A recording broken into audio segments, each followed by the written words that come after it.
Welcome to Sherlock Monthly. I am Edward G. Pettit of the Rosenbach Museum and Library in Philadelphia, Pennsylvania, and we are going on a biblioventure through the adventures of Sherlock Holmes.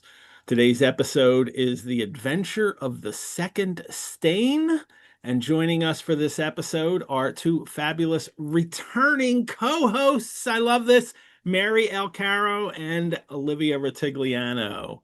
Hey, guys. Hey, Aaron. I am so happy to have you back. Thanks for having us back and together, double I know. trouble. It's Yeah. so exciting. Thank you so much for allowing us to to run amok with Sherlock Monthly. Yeah. Well, Invited back. Wow. I'm bringing you guys as much into the Rosenbach as I can. I will even mention the other two things you guys are doing too today. It's the best place to be. Yes, but first, everyone, Sherlock Monthly began in 2023 as a weekly program, Sherlock Mondays, in which we deduced, deciphered, dissected Arthur Conan Doyle's Sherlock Holmes adventures in a kind of conversational annotation. In the order the stories were originally published, you can see all those episodes on the Rosenbach's YouTube channel, including also the special subscription-only series we did on the Hound of the Baskervilles. You can watch all those there, including any past Sherlock Monthly episodes. And I would ask you all to please consider making a donation to the Rosenbach or by becoming a member. You can do this at our website, rosenbach.org. Your support helps us create programs like this and care for our collections. I'll try to get a link in the live chat. And this Sherlock Monthly is brought to you by the generous support of Lisa Washington, who has supported all of the Biblioventures show, several of the Biblioventure shows, including Mondays and now this, and also by Belanger Books, publishers of the all-new adventures of Sherlock Holmes and Solar Ponds and Occult Detectives from the Victorian era to the 21st century. You can get them today at belangerbooks.com. I'll mention more in the mid-break about them. But for now, let me introduce my co-host for today. Mary Alcaro recently received her PhD. Do I need to update this? I mean, it happened a year ago. It's recent, relatively. Okay. From the Department of English at Rutgers and is currently visiting assistant professor of literatures in English at Bryn Mawr College. Still true. Good. An avid Sherlockian, Mary has been invested in the Baker Street Irregulars, the adventuresses of Sherlock Holmes, and is the head mastiff of the Sons of the Copper Beeches, our Philadelphian Sherlockian Scion Society. She has contributed essays to several books on various Sherlockian topics and was also the most important Sherlockian thing you've ever done. Yes. You created the Sherlock Tales. Yes. For Sherlock Monthly. Definitely the most important Sherlockian thing I've done, which I was recently recognized for, and I was very excited about that. That's great. And Mary will also be teaching, and I'm going to ask you about this in just a moment. Yeah. Teaching an online seminar for the Rosenbach beginning April 2026 called The Medieval T.S. Eliot. Yes. I'm going to ask you about that in a minute. First, I'll go. Olivia Rutigliano is editor at LitHub and its vertical crime read. She was a contributing editor at the film magazine Bright Wall Dark Room, has written essays for a million publications like Vanity Fair, Vulture, Baffler, all kinds of things. She is a specialist in the history of mass entertainment from the late 19th through the 20th centuries and has a PhD from the Departments of English Comparative Literature and Theater at Columbia. She was a co-host for Sherlock Mondays, Monsters and Ghosts. We did Jekyll and Hyde. Did you do that one? And you did Christmas Carol, right? No. Yes. Yeah, Monsters and and Christmas Ghosts. Carol with me. You so much that and you taught. Did an online seminar on Victorian female detectives, and you will be doing an online seminar on Dickens's Bleak House, also starting April 2026. Plenty for you guys to engage with these co-hosts at the Rosenbach online. So that'll be exciting. Mary, Medieval T.S. Eliot. Tell us what that's going to be about. Oh, I love this. This was born out of two things that I love. The Middle Ages, which is my day job. I am a medievalist. But T.S. Eliot also loved the Middle Ages and was deeply, deeply influenced in his writing, particularly as he got more into Catholic stuff. In his poetry, he has a play that is based on the murder of Thomas Becket.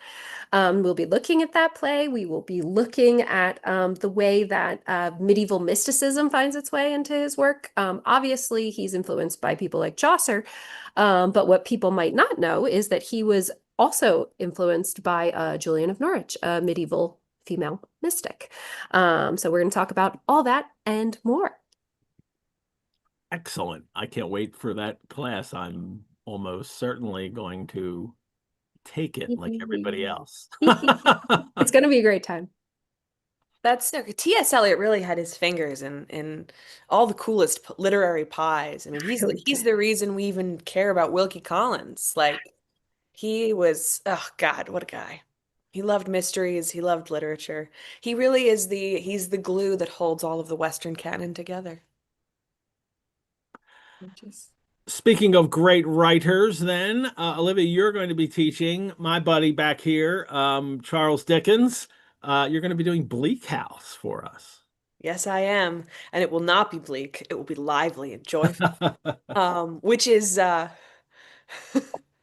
goal of all my Rosenbach courses, but it is it's very easy to do with Bleak House, which is a murder mystery before murder mystery kind of existed as a genre.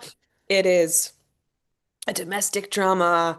It is a a strange literary experiment. There are two narrators. There are a million characters. It's positively bursting at the seams with relevant political criticism, um, love stories, um, characters with absolutely absurd names and satirical designs.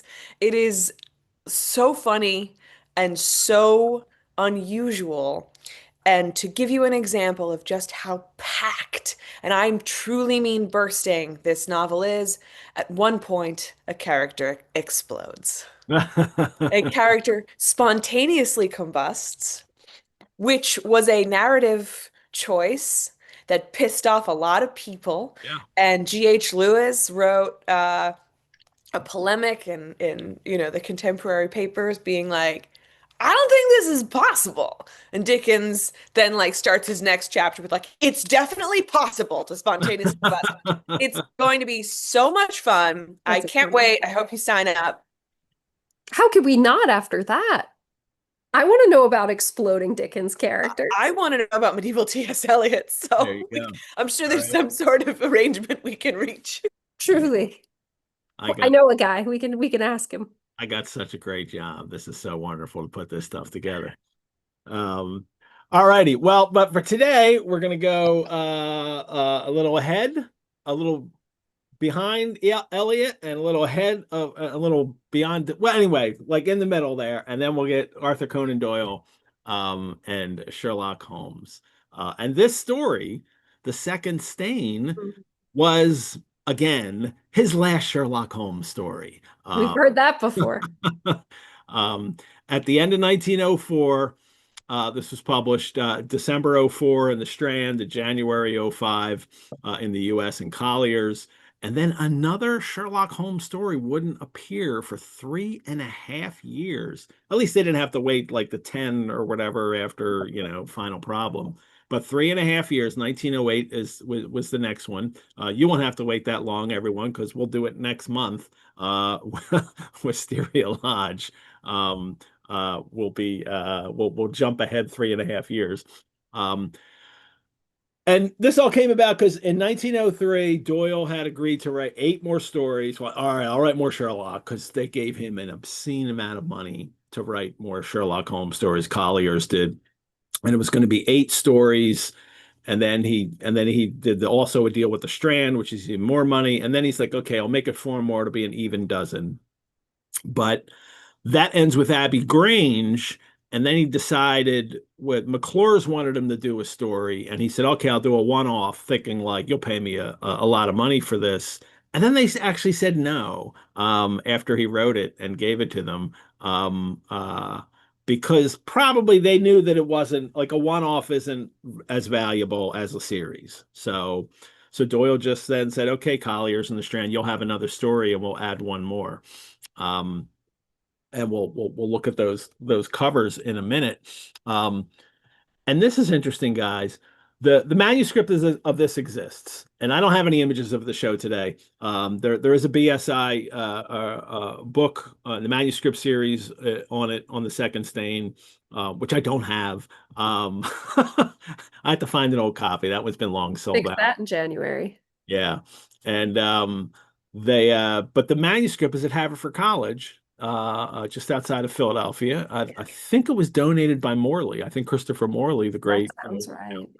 founder of the Baker Street Irregulars, had it, and so you can see it. But the interesting thing about the manuscript, and this will come up later when we talk about this today, is about 6 pages of it are not in Doyle's hand.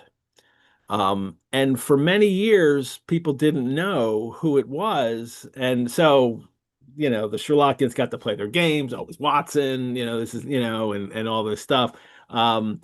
But it turns out someone just asked Doyle's daughter, and she said, "Oh, that's my mother's handwriting." Oh, That was Jean Leckie's handwriting, who came, his second wife became uh, uh, Jean Conan Doyle.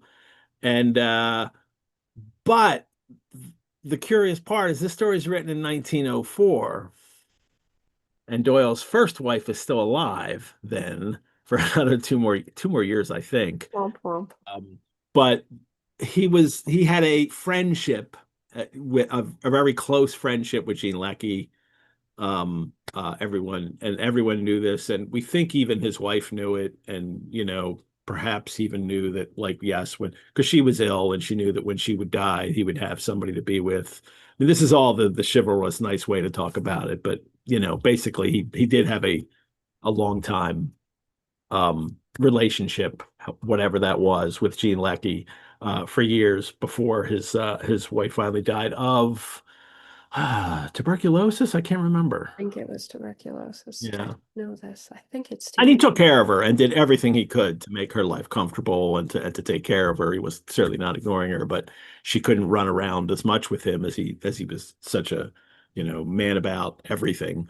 But Jean Leckie did. And so these 6 pages are in her handwriting. And we're pretty certain that he dictated at some point. For some reason, he was dictating. But that also suggests, though, a very close relationship, that she's doing work with him in creating his work. Early in his life, in his career, both his wife and his sister were recopying stories for him to send off to magazines. And now, but this is the only. There's one other manuscript that has handwriting from somebody else. I can't remember. But it's odd that it's 6 pages. And I said we'll mention this later because there's a whole domestic situation with a wife and Trelawney Hope and his wife Lady Hilda, that there's a line that well, I'll come back to later. That's all in this. So, but that's an interesting part of this. So, have you ever seen the manuscript, either of you, at Haverford? No, but the Adler Society, which is the Sherlock Holmes Society of Bryn Mawr College, is hoping to take a field trip over there in the spring to take a look at it. So, Very cool. yeah, we're very lucky to have it in our backyard. So, Yeah, that's amazing. I wanted to mention about Doyle too, and just to kind of give an impression of 1904. People love his Sherlock Holmes stories. But he's also written other things. He's already written his Brigadier Gerard stories. He's still writing novels and historical novels and other novels. And I found this little, well, in the Bookman, which was a literary magazine at the time for many years. And there's even a whole book of that Susan Dowager and Les Klinger put together of like a whole book of mentions of Sherlock Holmes and Doyle in their pages because they love Doyle and they mentioned him. And there was a poem in there in 1904, and here it is, and it was called The Bookworm Turns. And it's Ah, about somebody choosing what they like to read upon my bookshelf's dusty edge. His tiny suitcase bearing a bookworm walked across the ledge toward unknown regions. And then he mentions all these authors, some, old. I like both Swift and Bunyan. I'm fond of Omar's Poison Rose, Verlaine, Carlyle, Bulwer Lytton, Mark Twain. Then the Tolstoy, Hardy, and then he gets down here and he says, and when my blood is thinned away, my soul with horror tainted, I bit into an Ibsen play, gave up the ghost and fainted. That's a nice line. That's the only reason I wanted to read it. But then dyspepsia breeds the misanthrope with gloomy thoughts a riot. Oh, give me Doyle. Oh, give me hope. A lighter, simpler diet. And I, I mean, a clear impression, at least by the person writing this poem, that you turn to Doyle when you want something lighter, nice, Yeah. fun. Hope is Anthony Hope, who wrote The Prisoner of Zenda. But that's the kind of thing you turn to Doyle for, not, like Ibsen and Gorky with gusto, suicidal. Like you don't go to Doyle for that kind of writing. You go to him for a lighter, simpler diet. fun. So Always that highbrow, lowbrow sort of distinction, and the sort of I don't know, detective fiction, genre fiction always gets short shrift with that. yeah. This is why T.S. Eliot's work is so important. Mm. He legitimized so much 19th century detective writing. Yeah. I'm sorry. I'm super pregnant, so I'm just nibbling the whole time. Forgive me. Yeah, there's Go another away. co-host.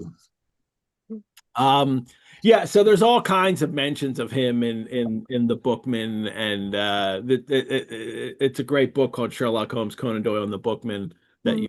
you can find. It's not that hard to buy, but you can also look up Bookman old on Google Books and Hathi Trust and all that place and all those places and find those PDFs online of the Bookman for all the years, and then search through them for Doyle and Sherlock Holmes, like I do. Matter of fact, that poem is not in this. Right. But Huh. there's so much this is I think even a fraction of what they could have chosen for Wow. Hmm. and Sherlock.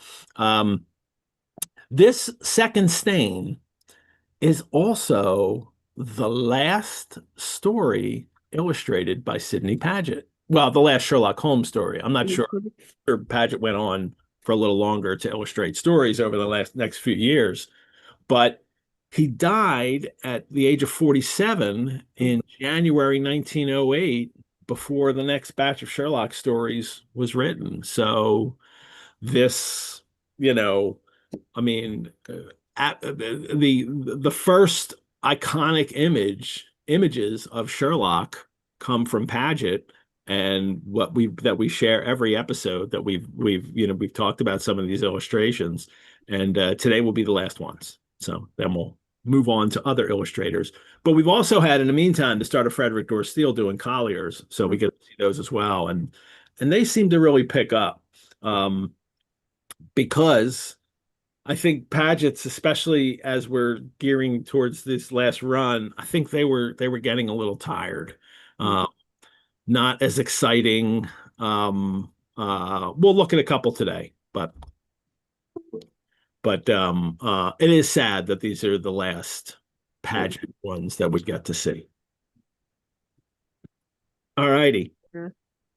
Let us look at, well, we'll start with Collier's, and we'll go there first. The cover for Collier's by Doris Steele. Sherlock holding up the rug with a big old stain on it, pet, damn dog. But Background. note it's also the last adventure of Sherlock Holmes in this number. So they were playing it up in the last issue month before when they did Abbey Grange, they were like the next to last Sherlock Holmes story. And now this is the last adventure of Sherlock Holmes. It's like they have the marketing team from Curb Your Enthusiasm. um, Very young looking Sherlock here too. Yeah, good head of hair there. Yeah. Um, Paget was not so kind. His Sherlock was getting older and older looking as it went on. Didn't have much of a hairline to start with, poor Paget's Holmes. But it receded over time. Yeah. And I think I brought this up before. Maybe because his brother was originally the model, and maybe his hair was receding, and that continued. So he continued to. So in his head, that's what he's seeing. But even those stories are still taking, all in the timeline of Sherlock, he does have him gradually look a little older. Mm. Also in Collier's, they always have this title illustration up here. And again, it's still the last Sherlock Holmes story ever To to be be written. written by a God, the drama.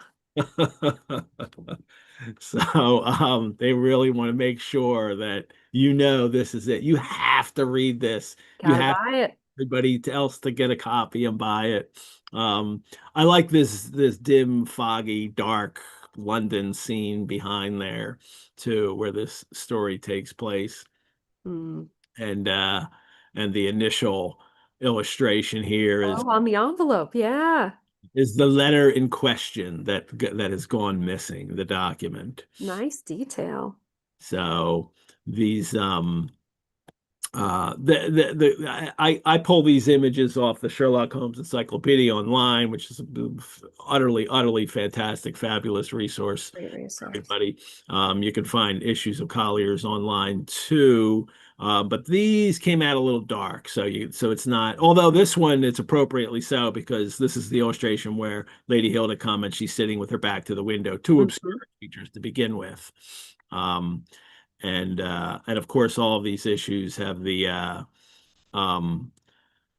advertisements in the back. Oh, I love the old advertisements. So I think there's just one that I was really taken with for this one that I had to mention. Here it is. It's at the very bottom of this page, and it is, "Get ready for Washington's birthday. Oh, man. A court wig for 65 cents. One made of hemp, $1.50. Fine hair wig, mustache masks, send a stamp, art of making up." Like, was Washington's birthday a kind of like big dress up holiday? Who knows? I guess any excuse to get drunk in a wig.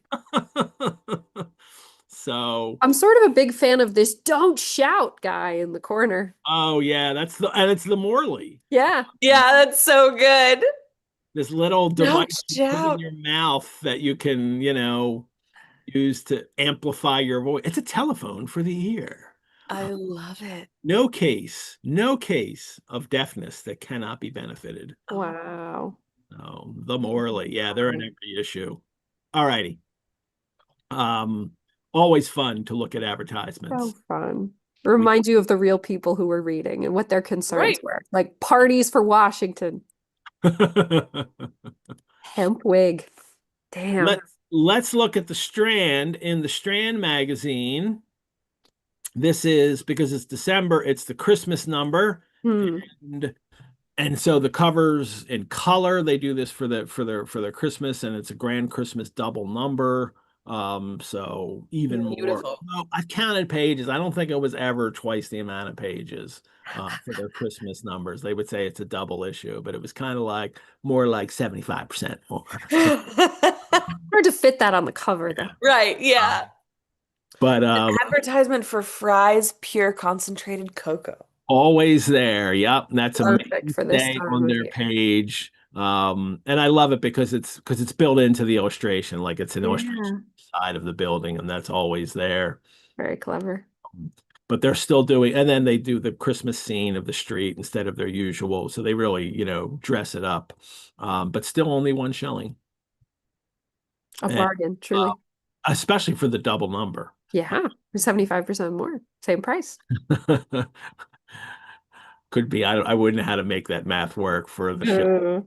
26 pennies and a shilling and all that. Yeah, I can't make Someone that. in the chat can figure that one out. It begins with the again, it's the first story in the issue, and it starts with the illustration, and a little spoilery, but Always. not too big. It's just with him finding the secret compartment. I'm interested in how he's chosen to decorate the scene in the background, because in the story it's described with a kind of a touch of effeminacy. Yeah. And it looks a little gaudy, some antique kind of things, Flowers. but we'll see that as we go, and then right into the story for this issue.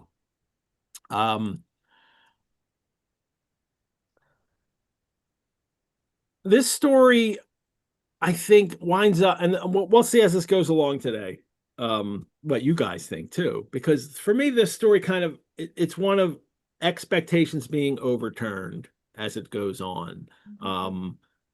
Like some things I think early on, like that's ridiculous, and then I find out later, like, oh no, he's setting that up for Yeah. them.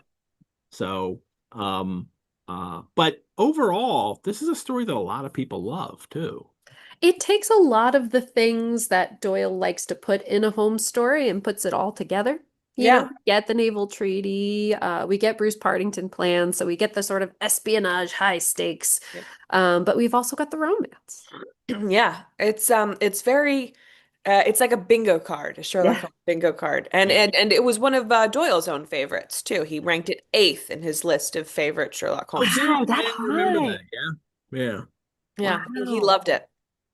And for one that they're like Sherlock doesn't really solve much of any mystery. Like, No. just like things happen and he's like, "Oh, good, there it is. Oh, good, there it is." Yeah. So it's Coincidence? I think not. I have a very good friend from work who has just started reading the Sherlock Holmes stories. Or I should say she started about a month ago. And she's just been tearing through the canon. And I know that she's reading because I'll get these texts that are like, engineer's thumb, nothing happens. He just hears a story and everybody's sad about it. I'm like, yeah, yeah. So I would love to hear what Catherine had to say about the second stain. Absolutely. Not much detecting. No, it's not. And it's also interesting because it's like there's so much hoopla Oh, yeah. surrounding this, especially with Watson's little introduction. I mean, we'll get to this in detail, but Yeah. like this is trumped up as such a as such an extraordinary case, is so important for the nation, as an exemplar of Sherlock Holmes's like diplomatic work almost. And now it's safe to publish it because he's keeping bees on the Sussex Downs and he's retired and it's okay. And yes. there's so much hoopla and mystique around the case. And then you read it and you're like, this is Oh, basically like Scandal in Bohemia meets Naval Treaty meets Chinatown. absolutely. It's a Like, greatest hits. Yeah, it totally yeah. is. Meets Chinatown, yes. Chinatown, Jake. Don't worry about Get it, it. Holmes. So I had intended the adventure of the Abbey Grange to be the last of those exploits of my friend Mr. Sherlock Holmes, but this resolution of mine was not due to any lack of material, since I have notes of many hundreds of cases to which I Always have, flexing on us. yeah, always letting us know that there's Dangling the carrot. Yeah, release the files, Watson. Um, so he says the real reason lay in the reluctance which Mr. Holmes has shown to the continued publication of his experiences. So long as he was in actual professional practice, the records of his successes were of some practical value to him. But since he has definitely retired from London and betaken himself to study and bee farming on the Sussex Downs, notoriety has become hateful to him. And this is something we have to remember, because in the timeline of the stories coming out, when they were coming out, he had already been retired for a few years. And now Watson's filling us in on some of the stories before he retired. And now Doyle gets to say, I'm done with this. This is why. Is Holmes this the retired. first we hear of the bees? Yes, this is the first Yes. we hear of the bee farming. Okay. Yeah. And The line that launched many a fic. yes. And a flick. And a Mr. flick. Yeah. Mr. Holmes with Ian McKellen, all about Yes. bees. Absolutely. We have heard him talk about retiring as little ago as the last story in Abbey Grange when he told Watson, "I propose to devote my declining years to the composition of a textbook which shall focus the whole art of detection into one volume." So hopefully he's working on that as he is tending his bees, although he never published it, right? So This is fascinating to me, though. I mean, just from the how Holmes's reception of his own work, of seeing his own work in print. You start with A Study in Scarlet, and he's so pissed that Watson has put too much romance into it. And then he says, then we get those cases where he says, Watson, why don't you tell them about such and such? And Watson's like, I got to write this down before he changes his mind. And then we get this line that the dramatic Sherlock Holmes is eschewing press. It's just such an interesting I'm sure people are showing up at his house, like they all did the Tolkien. Everybody's showing up at his house, like, talk to me about like, get out of here. I want to be with my bees. Yeah. Actually, it's so funny that he would even mention where Sherlock Holmes is beekeeping, right? Given this, this inflation of notoriety. This is where he is. Don't bother him. Exactly. This is where he is. Don't bother him. But if you have to bother one of us, it should be him. It should be him. Watson's just pissed off sitting down to write this. Like, don't come to me. Yeah. He's there. Here's his address. Yeah. Well, it's also, I think, Doyle double downing on the last Sherlock Holmes story. He's retired. Yeah. What do you want from me? Well, you killed him before, and right. I've already tried to kill this bastard once. I like retirement. It's amazing how it bleeds through. That I had intended the Abbey Grange to be the last story, and you're like, okay, that's not even Watson. That's just Doyle being like, yes, leave me alone. Yeah, Doyle being like, well, the Daily Mail jumped on this and interviewed Doyle about this, and it's the last of Sherlock Holmes, great detective to retire at Christmas from to beekeeping. I love that the headline is like playing the game on, You can always count on the Daily Mail for that. And they interview Doyle, and he says here, a man must retire sometime, he said. He can't go on forever. Yes, his retirement is now absolute and final. Okay. So far as I know, there is not the slightest intention of his ever again entering on the work of the detection of crime. His last adventure will be a strenuous one, and it's not, and will, I think, be on a level with some of his higher achievements. After it, he retires for good. This is so good. Yeah, for a long time, he has nursed the idea of a country life with its simple delights. He will take a little place and will go in for beekeeping. Is there not a probability that a period of rest and country solitude may result in a reaction and throw him once more into the consideration of complex and dangerous problems? From what I know, replied Sir Arthur, emphatically, Sherlock Holmes's retirement will be final. He will not again emerge. So good. So much game playing. It's fantastic. Oh my God. So even said, it says it was pointed out to Sir Arthur that years ago, Moriarty, he was believed to be dead. And yes, said the author thoughtfully, and I, for one, firmly believe that he was dead. It was merely by accident that I didn't chronicle the finding of his body. This time, however, his exit will be final. That's what happens when you cheap out because you don't want to write a funeral scene. And you're doing work on your house and you need more money. And you need more money. You need more. So he is. So I'm sorry, there's no episode next month because there's no more stories. Oh, there is. Oh, just kidding. Yeah. In a few years, yeah, Wisteria Lodge. Somebody was like, "How much? That much? There you go." And we get more Sherlock Holmes stories. Thank God. Yes, thank God, because some of these later stories are really great, especially we're going to go through in Red Circle and. Oh, you've heard my rant about the underappreciated case book. Yeah. But we still have to do so. Yeah. Some of my favorite in the case book. Yeah. Are in the case book. Yeah. All right. We'll get some really good ones, but. Yeah. Back to Second Stain. Being super, super secretive. Yeah. Watson had mentioned the second stain in another, well, he says in this opening of the story, a promise that the adventure of the second stain should be published when the time was ripe, because he had mentioned it in, well, in the yellow face in the Strand magazine. He had mentioned it. Well, he didn't mention it, and then he did mention it. Here's what it is. If you're following along, um, in The Adventure of the Yellow Face, shared a picture. That's why I'm being slow here. He had, in the Strand magazine, he had written about, I have some stories where it chanced that even when he erred, when Sherlock Holmes messed up, that, you know, that there are some of those stories, including the adventure of the Musgrave Ritual. Well, he hadn't written Musgrave Ritual yet. And then when he wrote the Musgrave Ritual, well, Holmes didn't screw up. That wasn't what the story was. So the next year, when he publishes, well, soon after that, when he publishes these stories, including the Yellow Face, in the memoirs, the book collection, then he changes that Musgrave Ritual to, I have notes of some half dozen cases of the kind of which the affair of the second stain. Ah.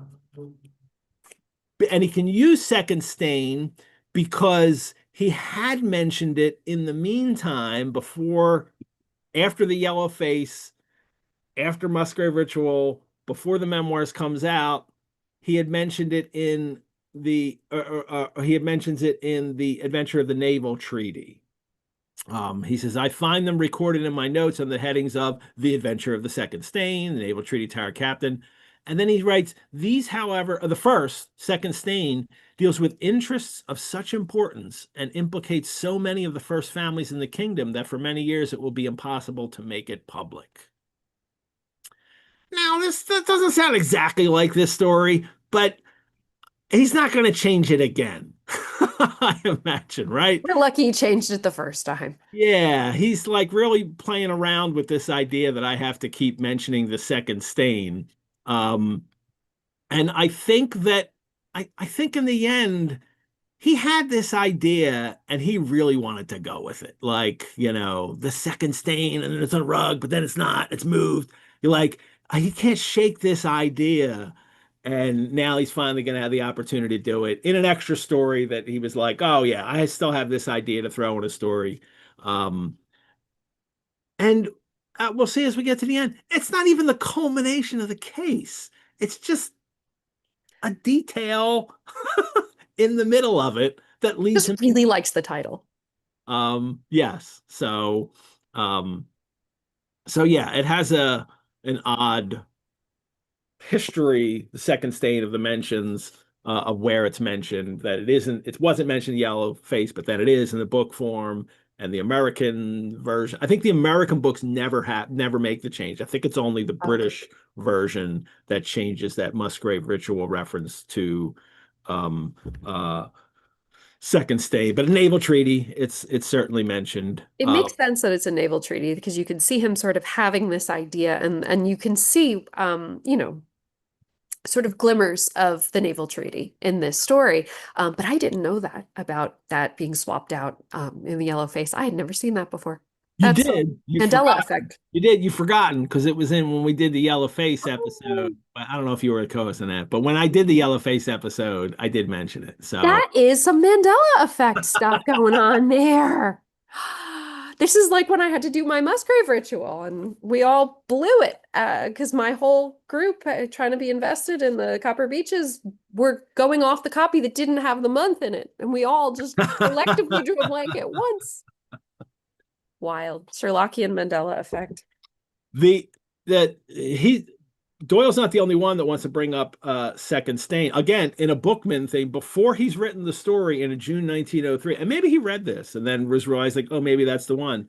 So, there was a piece about the unrecorded cases that he keeps mentioning, and there's a whole list of them here that was in the Bookman. And this person writes, what we are most anxious to read is The Adventure of the Second Stain. How important this chronicle is may be gathered from what Dr. Watson himself has said about it, and on and on, and like that's the one we want to hear from, and that is the one that he winds up going to. So I wonder if you know, I wish they would have asked about the giant rat of Sumatra. yeah. They So really should have pushed. yeah, that's okay. We get it in Doctor Who, so we're good. The world was not prepared. It's true. That's great. That's a great Tom Baker episode. So I didn't know that. That's amazing. yeah. Ugh. Um, Love it. So Watson also assures us that because this is a big high political case here, that he's going to, this will be a carefully guarded account of the incident. Um, so then he starts, it was then in a year and even in a decade that shall be nameless, two visitors of European fame. And then he goes on, and we're supposed to assume that these people are, not who he's saying they are. Right.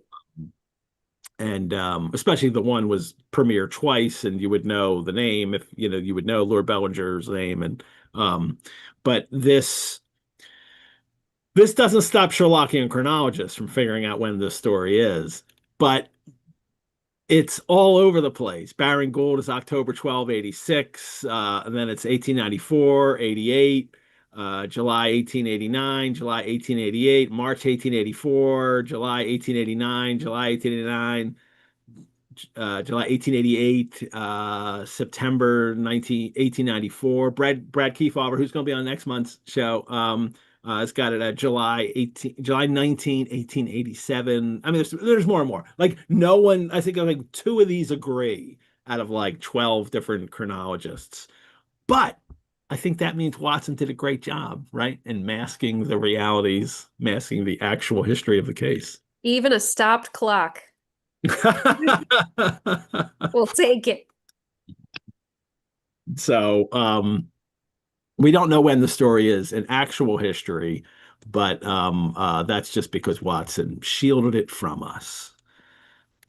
So these two European visitors of European fame, Lord Bellinger and Trelawney Hope, he's calling them, visit them because his letter has disappeared from Hope's home. And I don't know if you guys notice this. I think this is the only adventure, at least so far, certainly, in which we get an in media res beginning of a visit to Baker Street. Huh. We always get the arrival of clients, and they come in and they have to start from scratch, and Holmes has to do a trick first usually. Yeah. And here it's right, they've already been talking. When I discovered my loss, Mr. Holmes. So they've already been in, and he's already told, that what's going on here. So it's I don't know why he's never done this, but he hasn't. He loves a dramatic entrance too much, I think. I'm surprised that this wasn't one of those cases where we get the false name and the sort of back and forth of a disguise, and Holmes says, there's already mystery at one end. I don't need it at two. Good day, sir. Like we've disposed of that. But it feels like it should be here. And he doesn't play the Dr. Bell trick at all through here. No. Watson, he doesn't do it with them. Um, uh, Maybe that happened when they arrived, but it's been cut out. It's interesting. But he did in the manuscript, which I'm fascinated with. In one of the writings on the manuscript, Richard Luman, The Second Hand and the Second Stain, I think it was in 1978. He writes that in the manuscript there were lines that Holmes had said to either Hope or Bellinger, I think Hope. Your discovery was made, yeah, to Hope. Your discovery was made early, sir, he remarked. Yes, Mr. Holmes, before I dressed. So I gathered from the fact that you have cut yourself twice in shaving. So he did do a bit of that trick, and Doyle crossed it out. I wonder why. No trick. That's so weird. I mean, you would expect that this is what people are paying for, right? They want us, it's like, the cold open at the start of like an NBC sitcom episode, right? Like this is its own segment. We're we're tuning in Yeah. for. Yeah. An Like, come on, extra Holmes, do the story. thing. Yeah, but I guess I'm thinking it's an extra story, and and there's another, in form, there's another different way that he's opening the narrative, where in media res with the clients, and so he's thinking, and in the end, what we get is a like a strange take on a spy story. Mm. Yeah. So he is kind of playing with things, to the point where he's decided, no, that doesn't fit. Right. Yeah, I mean, it does bolster, one of the difficulties of close reading these a little too hard is that sometimes you notice a discrepancy or a weird thing, and the answer is just Doyle didn't care. Like Doyle did not care. And that might be the answer here, but it also might be that he had previously trumped up, in the revision that you mentioned earlier, replacing um the Musgrave ritual and the for the was it that one? That's the one you said. Yes, the yeah. Musgrave. Yeah. Replacing the second stain in such a way where it emphasizes Hmm. its continued significance in Watson's papers. Maybe, opening it in a more urgent way was Doyle's way of signifying, or at least making that comply with his earlier Yeah. assertions. I mean, then again, this is to assume that he cared. Well, but he doesn't care about matching up and making sure there's no issues with Watson, how many wives and his first name and those kinds of things. Yeah. But he's very, very much interested in crafting a Mm. story and making it work on these Mhm. kinds of levels. Maybe it's the idea that this is a very serious scene here. This Keep is you about, right like, in. war is going to happen if this thing is lost. We don't want a little Sherlock Holmes throwaway Dr. Bell trick joke in this. Right. Mm. It doesn't fit in the mood that he's setting. Totally. Yeah. Exactly. Exactly. It Fascinating. doesn't, we'd be wasting time otherwise. It would Yeah. undermine the international urgency of the actual case. Holmes wastes no time in Yeah. the, in this opening, and the kinds of questions he asks, and even like tries to usher them out at one. We'll get to that. But they say they can't inform the police because the public can't know. This is something that could is so important. Lead to European complications of the utmost moment. It is not too much to say that peace or war may hang upon the issue. Um, so it's a big deal. The letter was a letter from a foreign potentate, um, and um, at, the Sherlockians have gone, to great lengths to figure out who Doyle may have had in mind. Well, Mhm. who really this was, or people who like me or interested in Doyle, like who he may have had in mind.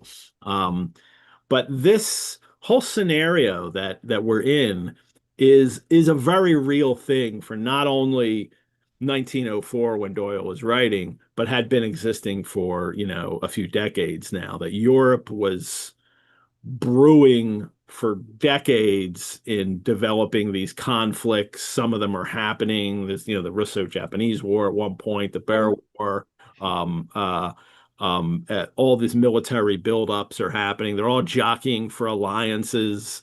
Um, it does seem likely that it's probably Kaiser Wilhelm that he's Yes. referring to. Um, there was a It is famous, ominous to read this yeah, after the fact and see this in 1904. Yeah. This illusion, and for us to know what's on the horizon, and yeah, for them not to. Exactly. yeah. In 10 years, you'll see what happened, with all this. And even if you want to place the story in the 1880s, late Yeah. 18, it's still, that's the case. I mean, this has been building up for some time. Yeah. That's sooner or later there's going to be a war. I would highly recommend everybody. I'll put the link in the chat here. The episode 54 of Doings of Doyle with Mark Jones and Paul Mhm. Chapman, who will join me later this season in the second half for the Red Circle. They're going to come on and do, but they do a great episode on the second stain, and they really give us a lot of great references, historical references, identity of the characters in the story. I learned so much from those guys. I'm not just going to repeat everything that they came up with here. But so I highly recommend that episode if you guys want to take a deep dive into this, another deep dive, another hour of your life on the second stain. Well spent. It's your second stain There you go. tutorial. I highly recommend that episode because this is such an easy story to go down that road and figure out these great, these historical connections that can be made. Lots of trifles. We know Sherlockians love trifles.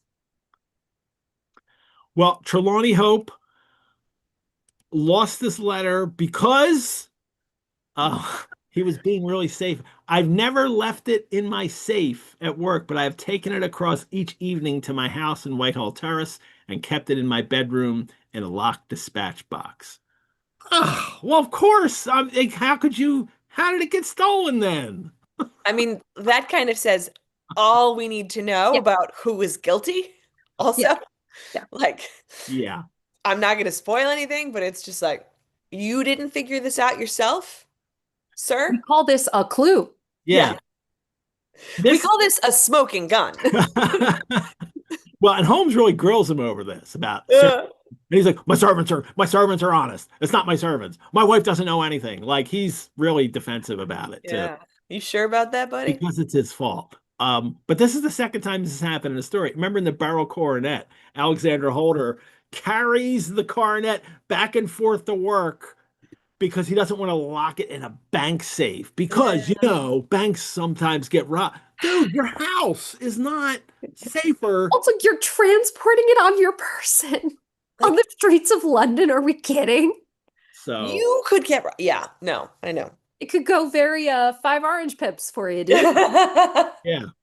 And this is what Hope does with he carries it back and forth to his house and keeps it locked up when it's in his bedroom, but nobody's allowed in my bedroom except these 3 people. So yeah.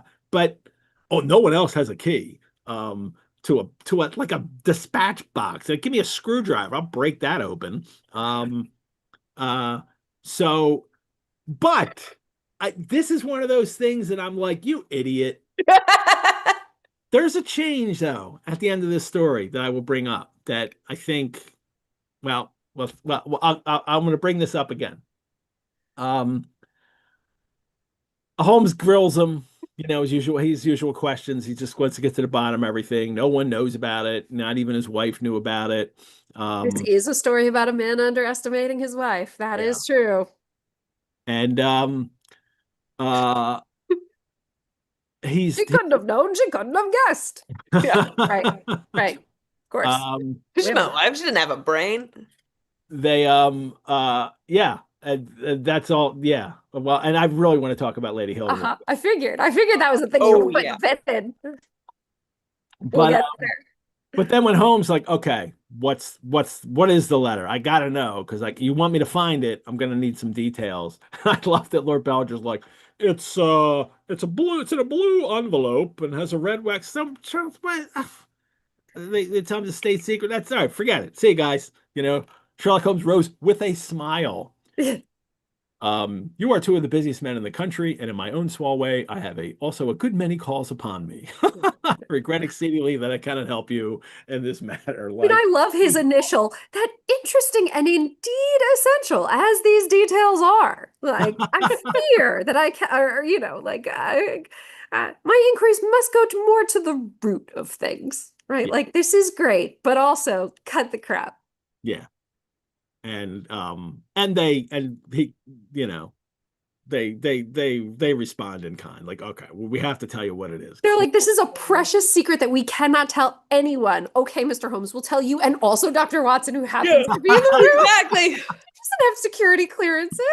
Mrs. Hudson's listening at the keyhole, but I'm sure it's fine because women are not going to do anything wrong.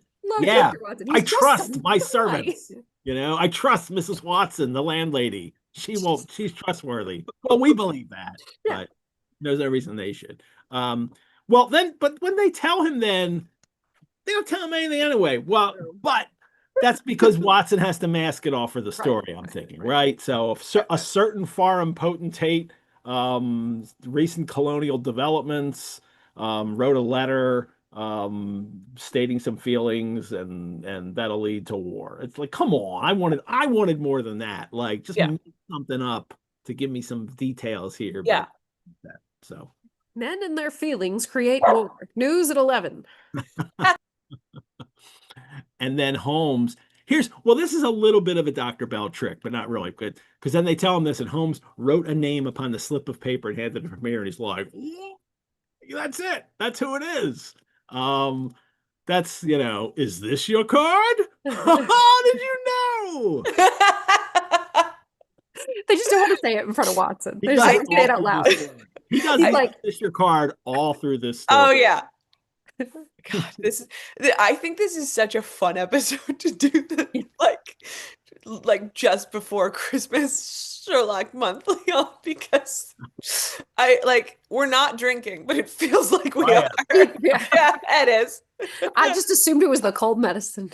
Yeah, no, it's my it's my pregnancy hormones all over the place. I'm like, everything about this is suddenly the most hysterical It's thing. absurd. It's ridiculous. so It's funny. wonderful.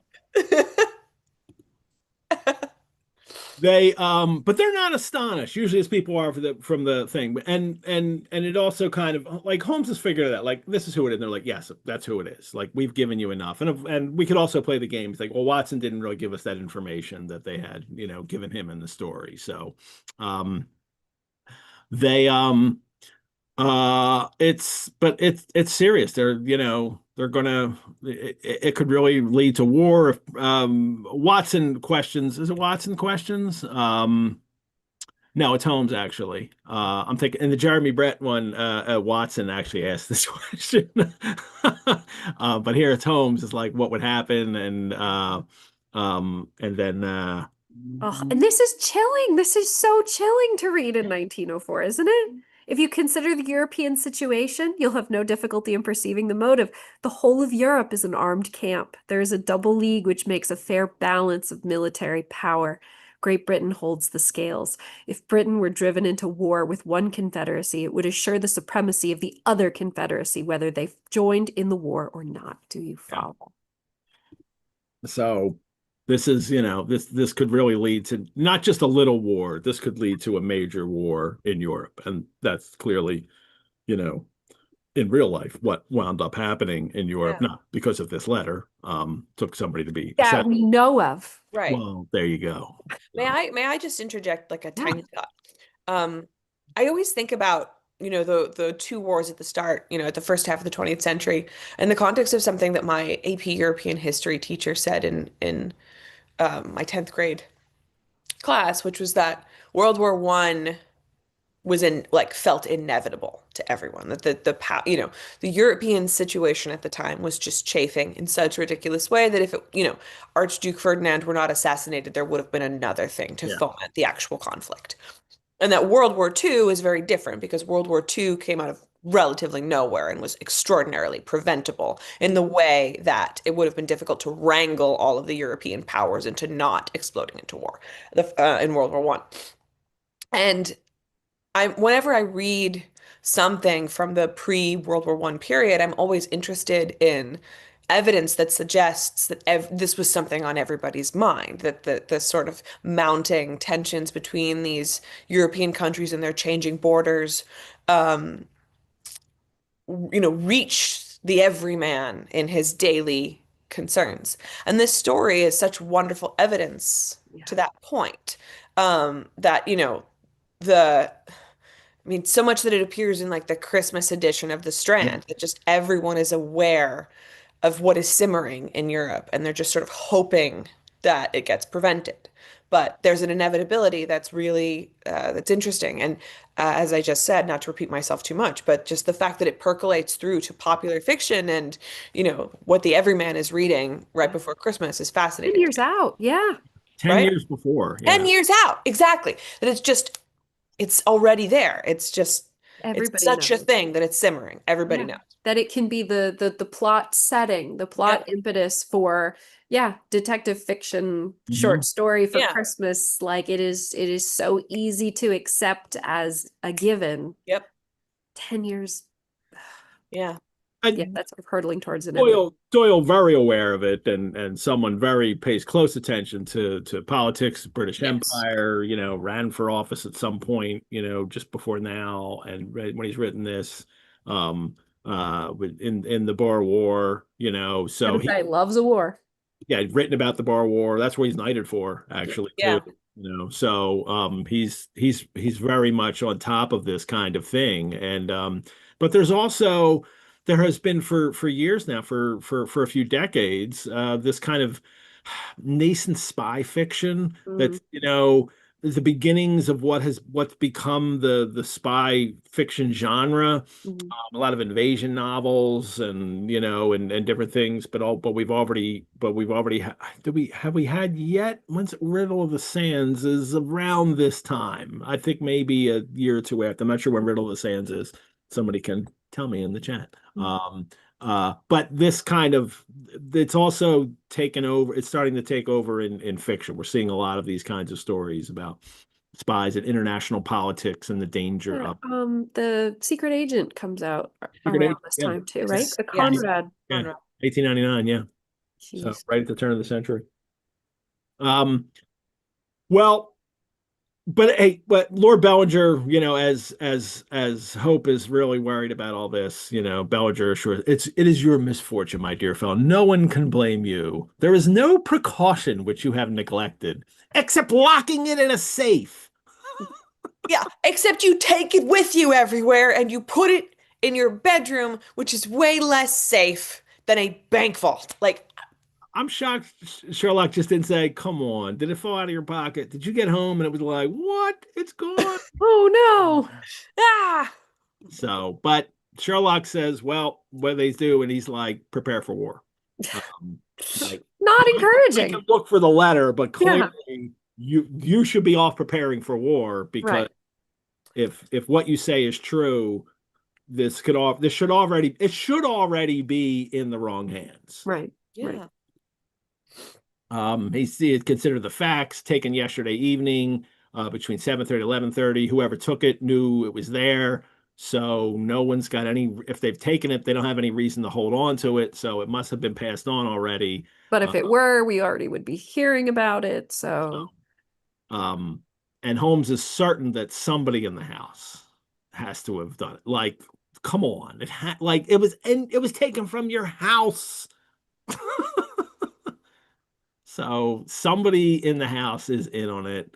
And then Holmes knows, he's just like, oh, I of several international spies and secret agents whose names are tolerably familiar to me. There are three who may be casually. the heads of their profession. So he knows who the spies are.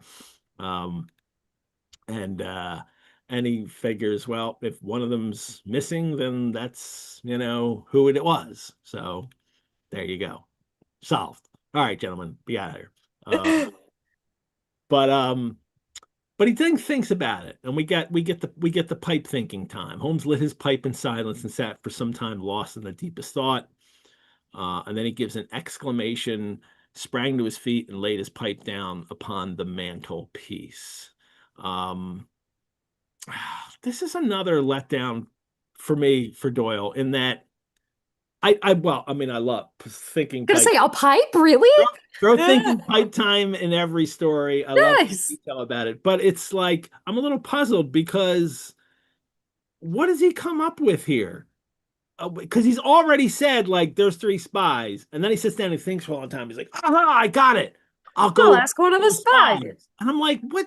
I'll buy it off one of them." Like you already knew that, so it was just like a little oddly constructed by Doyle, I think. But then we do get a great, great Watson moment, which I We do. love.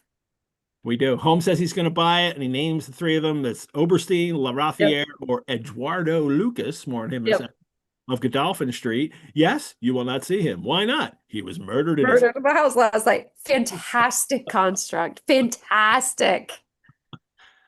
And Watson's reaction is it was with a sense of exultation that I realized how completely I had astonished A him. man has died, Watson.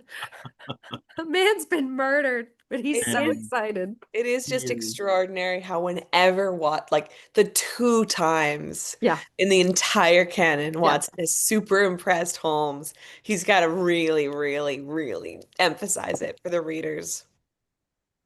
There's one thing from Doings of Doyle that I learned there that I will mention here is the Eduardo Lucas uh, Uh-huh. is I learned from Mark and Paul that they're pretty sure Doyle was talking about E.V. Lucas. His name was Edward Lucas. He's Oh, another writer. And his first name is Edward. It's Edward Verrill Lucas, E.V. Lucas. Doyle knew him really well. They played cricket together. They knew each other really well as writers.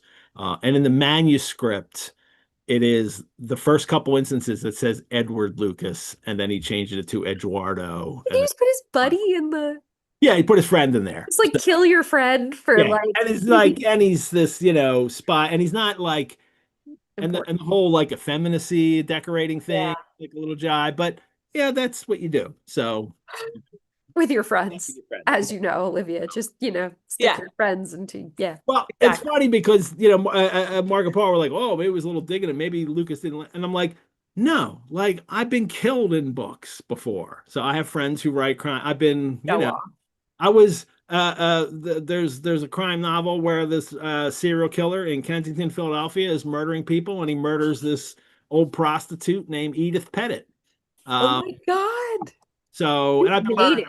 I think the Wolfman killed me, the Punisher killed me, a few other people have killed me too. Man, But I'm jealous. I've only been killed in the minds and hearts of my students at final season. Ah, Mary, that's a great line. Yeah. But I've never been mentioned in a book and like, oh, this really nice character. Because no, you want to be killed and you Yeah, want yeah, to you do. be like something not nice about you. That's Yeah, what That's writers do with their friends. how you make it. so Yeah, funny. Yeah. that's really funny. I love So, it. E.V. Lucas here had to be reading this, and he was like, Eduardo Nice. Lucas. And he knew it right off the bat. He was ridiculous. Nice. It's so funny too because Eduardo Lucas is a name is adorable. Like just Yeah. the foreignness of one half and the Yep. Englishness of the other. It's just, Great. it's so cute.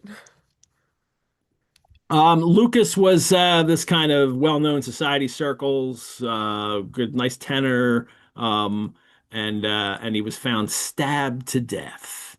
Um, With a curved Indian dagger. Got to get the Mhm. foreign in here. Yep. Gotta make it internationally terrifying and colonial. Oriental arms, which adorned one of the walls. Yes, of course. Oh. um, and then Watson, what do you make of this? And Watson brilliantly says, "It's an amazing coincidence." Now, this is the one moment where, like, my first reaction, I'm like, "You dope," and then I'm also thinking, like, Doyle, why do you have to play Watson as the dope? Like, poor Watson. Because I completely agree with Sherlock. Clearly, the number one suspect getting murdered has got to be connected, right? That's what Sherlock says. We'll find out otherwise at the end of the story. So that'll be a big change that happens where Doyle's really setting us up here for like, something and then pulls the stained rug out from under us. Ah ha ha. The stained See rug. what you did there. Um, and there's because we've got to look at some pageant illustrations because Poor. these are the last of them.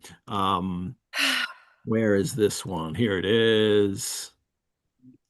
I'll just open up the stories. There's the Bellinger and Hope. But here it is. And Oh, it's Watson looking Holmes with bored the out of paper. his mind. Oh, Well, no, I think very self-satisfied, like, I have taught you a thing or two, my dear. Guffawing under his mustache. it's just so, yeah, what is Eduardo he doing? Lucas, huh? I already knew he was murdered because I read the paper.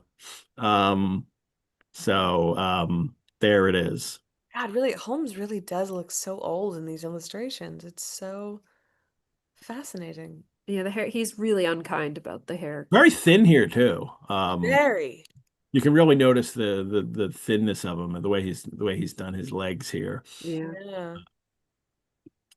But a little Baker Street scene for us. Yeah.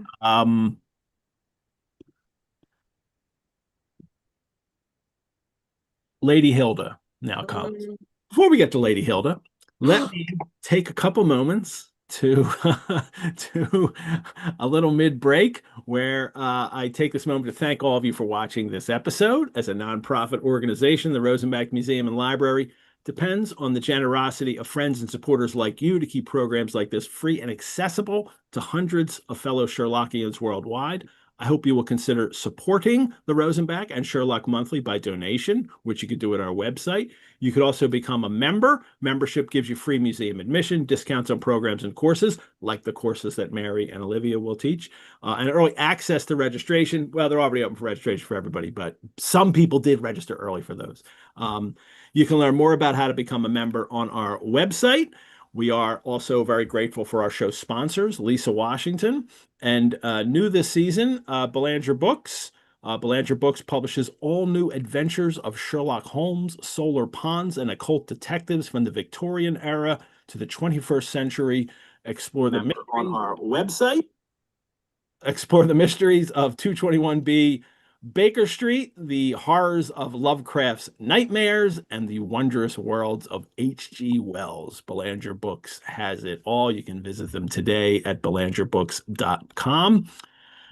We've got a lot of great courses and programs at the Rosenbach coming up in the next season, including the course from Mary Alcaro on the medieval T.S. Eliot, the course on Bleak House from Olivia Rutigliano, and I have just announced a brand new weekly Biblioventure series that is coming up, and I will share that video with you announcement now. In a hole in the ground, there lived a hobbit. Hi, I'm Edward G. Pettit from the Rosenbach. Join us on our next Biblioventures when we go chapter by chapter exploring J.R.R. Tolkien's The Hobbit. Visit rosenbach.org for more information.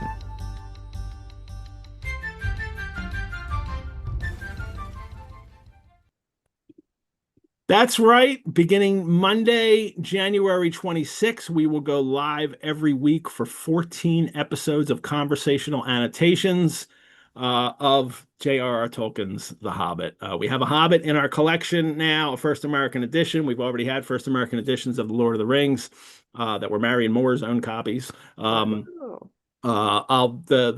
Hobbit show will be just like all the Biblioventures. I'll also kind of try to keep every episode spoiler free, meaning we will talk about things in the book as they are happening, chapter by chapter. It's 14 episodes, 19 chapters. So most episodes will be one chapter. You can watch the recordings live or the recordings on YouTube. You'll get weekly emails from me talking about the show, sharing links, all kinds of stuff. I'm putting the link in the live chat now where you can register for it. Yes, there will be drinking and smoking on the show. While The Hobbit certainly appeals to children, will not be a children's show. It will feature grown-ups talking about the book, and I can't always guarantee that the conversation will always be for all ears. And hobbits love to smoke and drink. So every That's week canon. we'll have a specially alcoholic beverage inspired by the chapters. Ooh, are you doing that, Ed? Who's doing that? Yes, I'm just well, I have a couple people who I'm gonna work with to do it as well. Nice. Find ways to work mead in as much as I can, and a lot of fun. And there'll be as much pipe smoking as I can possibly do in, the 2 hours that we're on the show. So pack your pipe weed. Don't forget your pocket handkerchiefs. Join us for episode 1, An Unexpected Party, on January 26th. If you sign up now, I'll be sending emails in the meantime before the show starts, letting you know who the co-hosts will be and letting you know who other things about we have coming up. And I'm still setting up a Facebook group for it and all that. So it'll be a lot of fun. I can't wait to do Biblioventures, The Hobbit. A lot of people know I'm a big Tolkien head as well. So that'll be fun. All right, back to the show. Lady Trelawney Hope. Lady Trelawney Hope shows up. Hilda. And she comes in, and she's good looking. So look Of out. course. And Watson's Here's gonna tell him all Watson about it. gushing, the most lovely woman in London. Often heard of the beauty. No description of it, no contemplation of colorless photographs had prepared me for the subtle, delicate charm and the beautiful coloring of that exquisite head. Um, but she's also distressed. Terror, not beauty, was what first sprang to the eye when he looks at her. There is a pageant of this one as well. And where is that? Oh, the one where she just looks like she's serving, not that she's like necessarily in terror. Yeah, yeah, yeah. Well, as she comes in, or I think it might be when she's. Yeah, I think she's It's when supposed to she's be coming leaving. in, It's but when she's just standing with her hand on the doorknob. here it is. So good. Yeah. So in this, I guess this Terror. almost of a disguised outfit too, because she's really got the headwear here that'll, make sure that, or perhaps disguise her a little bit, but very dark. I guess this is an umbrella, very thin umbrella, maybe. Or would women have a walking stick? Yeah, I think that's odd that I don't think so, but I could be Yeah. wrong. Maybe it is an umbrella. Yeah. Yeah, I think, yeah. But in dark colors and not we don't get to see the raging beauty that she is because she's terrified at this moment. So that's what Paget gives us. And she wants right away to say, hey, my husband was here. What did he tell you about? Oh, and don't tell him I was here. And Holmes is like, look, you and I both know we can't, this is not gonna work. Yeah. Man, oh man, oh man. So she says there's complete confidence between my husband and me on all matters save one. That one is politics. On this, his lips are sealed. He tells me nothing. But tell me what happened and what it will lead to. And Sherlock's like, come on, boys don't tell girls a boy. It's against the bro code, man. I can't just go telling you stuff. Yeah. Also, they're paying me. Yeah. Boys keep their secrets from the girl. Yeah. So we're not going to tell you. And she's, will his career suffer? Well, yeah. That's why he's upset about this. I'm surprised we didn't get the whole, like, how do you know a document was stolen? But she's at least gathered that much, and it wouldn't be she's been able to gather that much, even though what she knows because she stole it. We're not, we don't have to be spoiler free. We've all read the story. Yeah. We don't care about that here. But Holmes would have to be thinking right away, how much does she know and how does she know this? And I don't think she gives anything away here that she wouldn't necessarily know. But she's very upset and Holmes won't tell her anything. So she just leaves. She's kind of like him. She's like, all right, good. Then I'm out of here. Like she's not going to waste time with pleading anymore with him. And then she leaves and then Holmes turns to Watson. Watson, the fair sex is your department, said Holmes with a smile. Yes, naturally. So this is all fun to him. When the dwindling frou-frou of skirts had ended in the slam of the door. As Watson writes. What was the fair lady's game? What did she really want? Now, honestly, Holmes is just thinking out loud here, right? Oh, yeah. Yeah. Because he knows, because Watson's like, oh, well, she's really anxious. And Holmes is like, Watson didn't notice because he was too busy having cartoon auga eyes when she walked in. looking at the frou-frou of her The skirt. frou-frou skirts and his eye for color. Yes, of course. Yeah. But Holmes is like, look, she comes of a cast which do not lightly show emotion, the earnestness about that her husband should know, how she sat in the game with sat in a chair with her light to her back. Like, I love that, how she maneuvered to have the light at her back. so That's Holmes great. has noticed everything. Yeah. Like, it's not, Watson can't get beyond the obvious, but Holmes has looked at this stuff, or really been able to make observations about her. But and he does the whole, what's this awful line from Holmes? Um, and yet the motives of women are so inscrutable. You remember, I'm gonna read the whole thing. You remember the woman at Margate whom I suspected for the same reason, no powder on her nose? That proved to be the correct solution. How can you build on such a quicksand? Their most trivial action may mean volumes, or their most extraordinary conduct may depend upon a hairpin or a curling tongs. Um, yeah, that's Holmes at close to his most misogynistic. Like these woman things are so confusing. Who knows what they want? So mysterious. You just ask them, we'll never know. Yeah. And yet he did know a lot that she wasn't saying. And I think from this point on in the story, he knows it's her.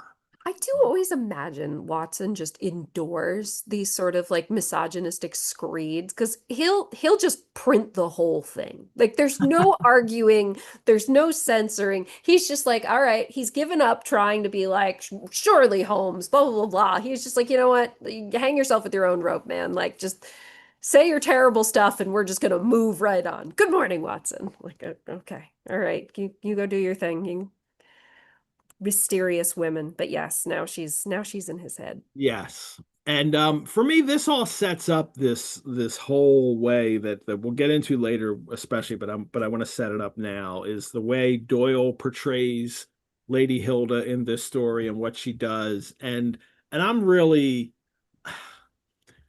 I'm really of two minds about it. I think I think Doyle himself really paints her as this foolish woman who like the men shouldn't trust. And yet at the same time, maybe there are some things about her that I said, oh, maybe this is kind of playing against type. But I want to set that up now to talk about later.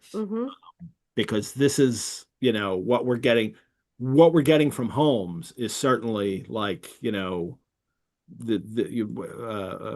this idea that you can't count on women to do, like, really, you investigate women? I don't know, but all right, we'll get into it.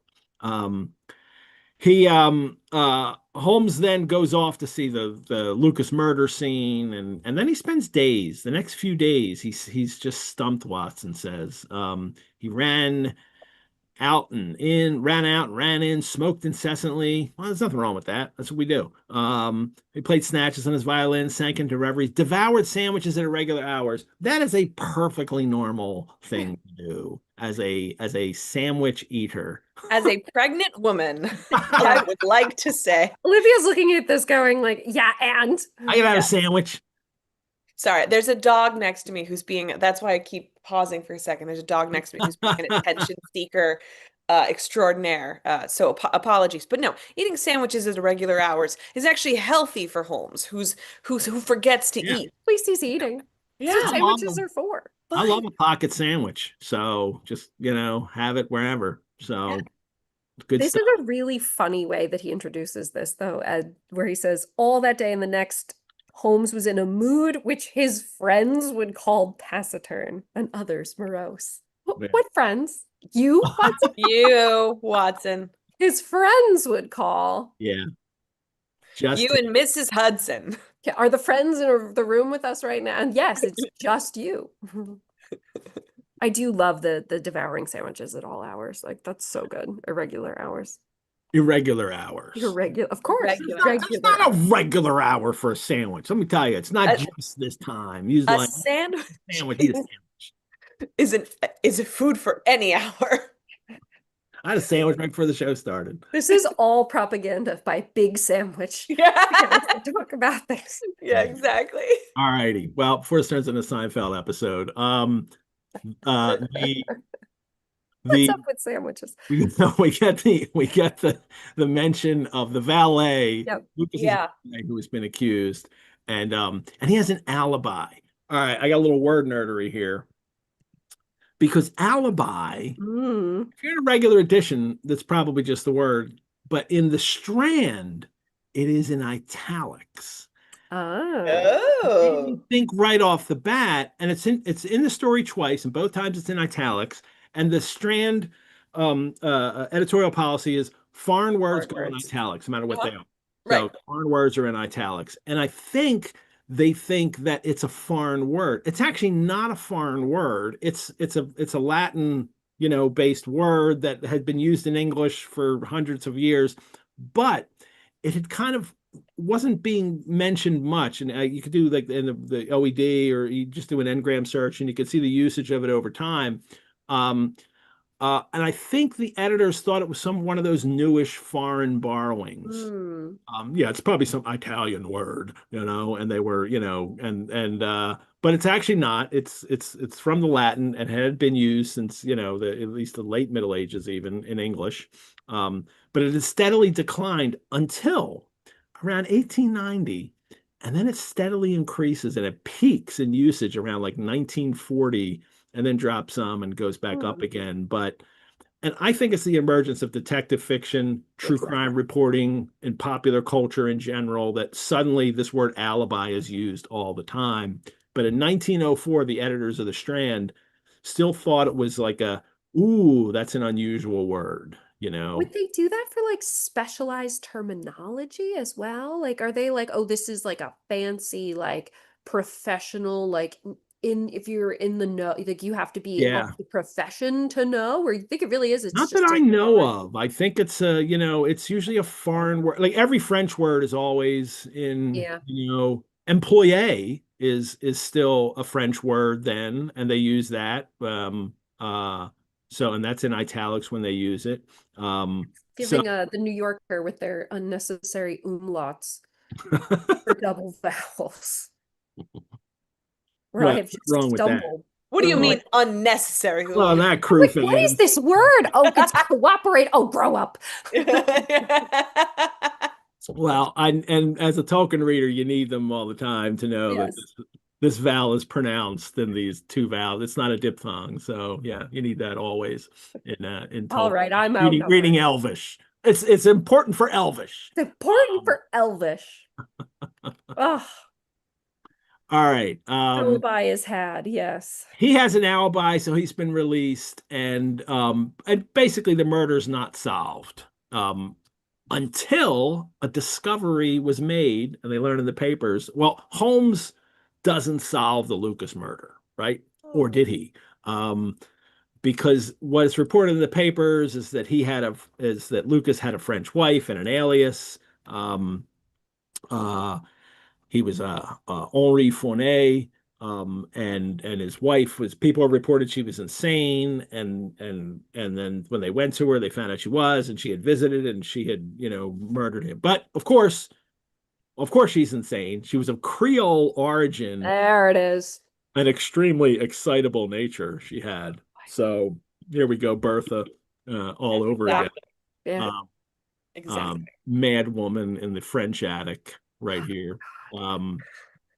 Mad Yeah, woman in right. the She's attic. excitable nature, Yeah. attacks of jealousy, and amounted to a frenzy. That's your scoreboard. I mean, I didn't even need to go Creole. I would have been like, isn't that a French woman stereotype for a relationship that he could have, thrown out there? But he doubled downs and Really did. Creole Yeah. extraction. Do you ever get the sense when you're reading a story that you want to be where the other action in the story is, and instead you're somewhere else? Because when I was reading this account, I was like, man, I want to be in the point of view of like this story that's unfolding. Because like this is wild. This guy is a double life. He's got a crazy French Creole wife, like all this, and then he gets dramatically murdered. Like this is so interesting. And we're following this man who doesn't know that his wife has stolen the letter from a locked room In their bedroom. in their bedroom.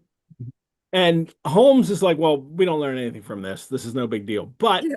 I can't help but think that like Holmes, if he knows who Eduardo Lucas is, Yeah. he almost certainly either knew already that of his alias Double life, yeah. in France, and Right. or had already followed this up. And I wonder if he's all like, and nothing in the story says this. This would be pure like Sherlockian speculation that Holmes actually tipped off people there to to check on the wife Sent and an anonymous tip yeah. to the So yeah. vet. But it, as he tells Watson, there's it doesn't help The man's death is a mere incident, a trivial episode. Not for him, it wasn't. But he's a spy. He's a bad guy. He's a That's spy rough. against the British government. And but the real task is, to save a European catastrophe, which is going to happen. And this doesn't help solve that, because what it does is say that Watson was completely right. It was such a coincidence that he got killed by her. Incredible.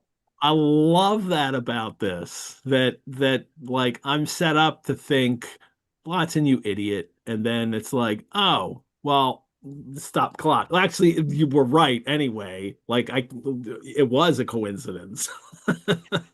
The guy that stole the letter or had the letter delivered to him actually just happened to get murdered by someone else not connected with it.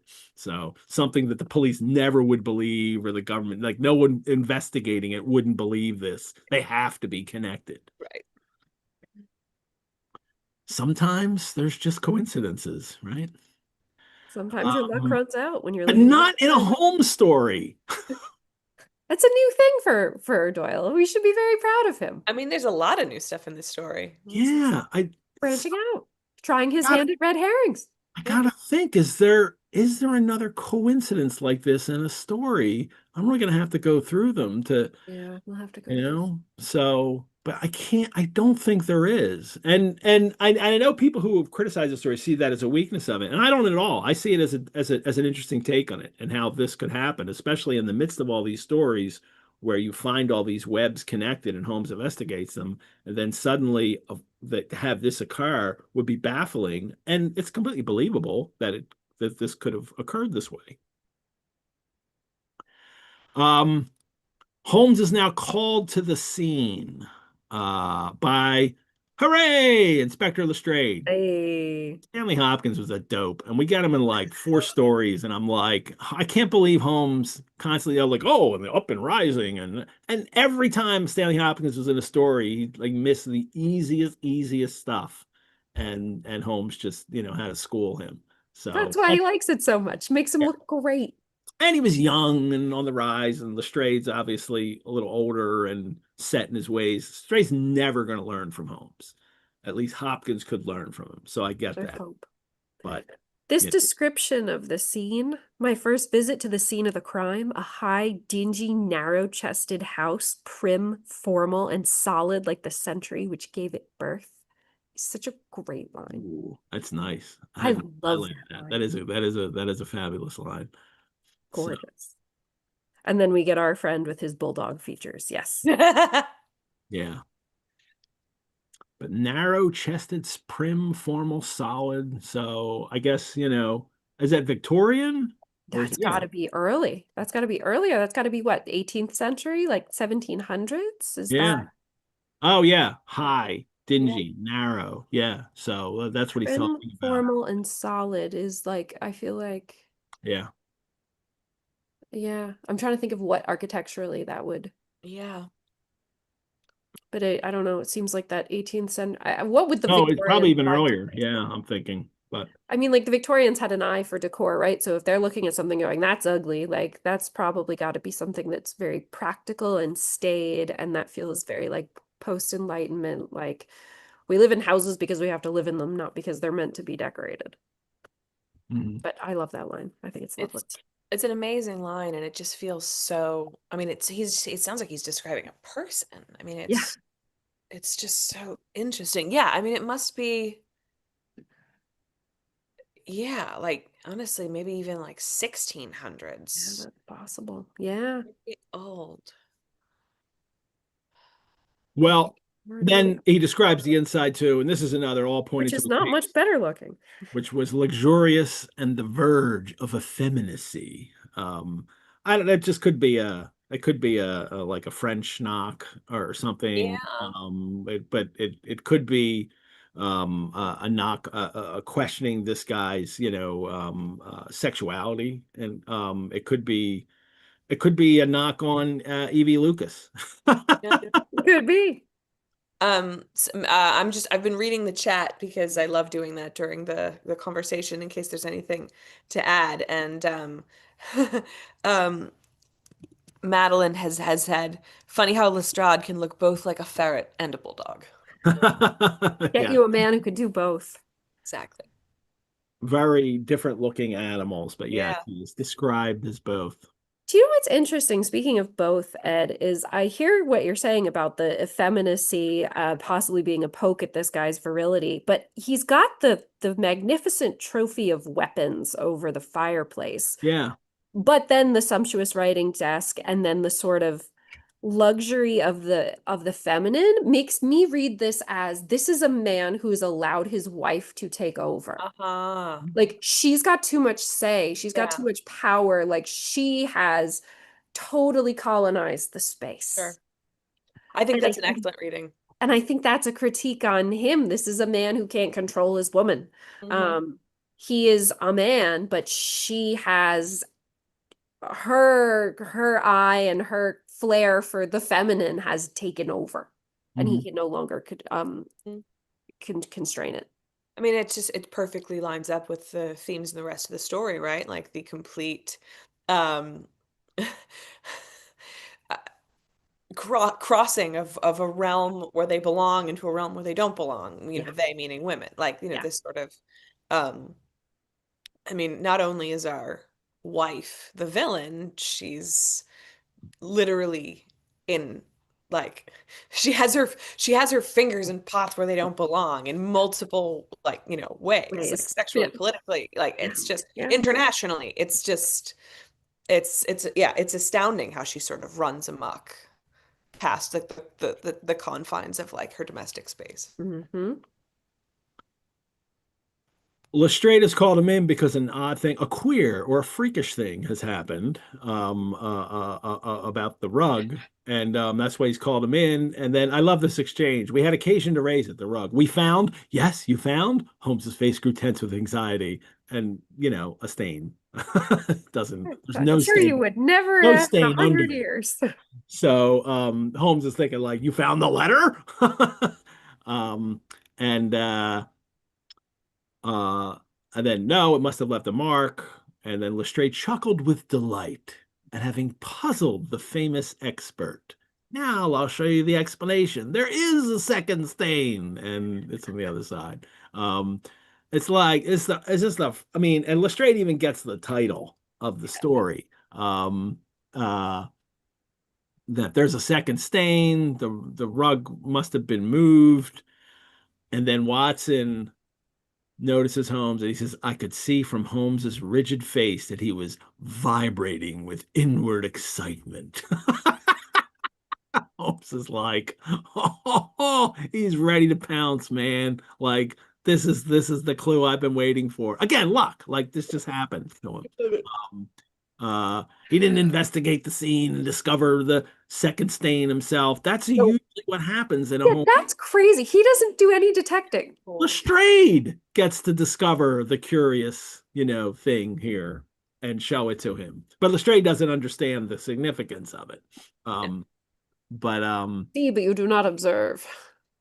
so he quicks get Lestrade out of the room. Go talk to this constable, and then now Watson now, and and they quick pull the rug up and finds he knows something's under there, and he finds the hiding place, and it's empty.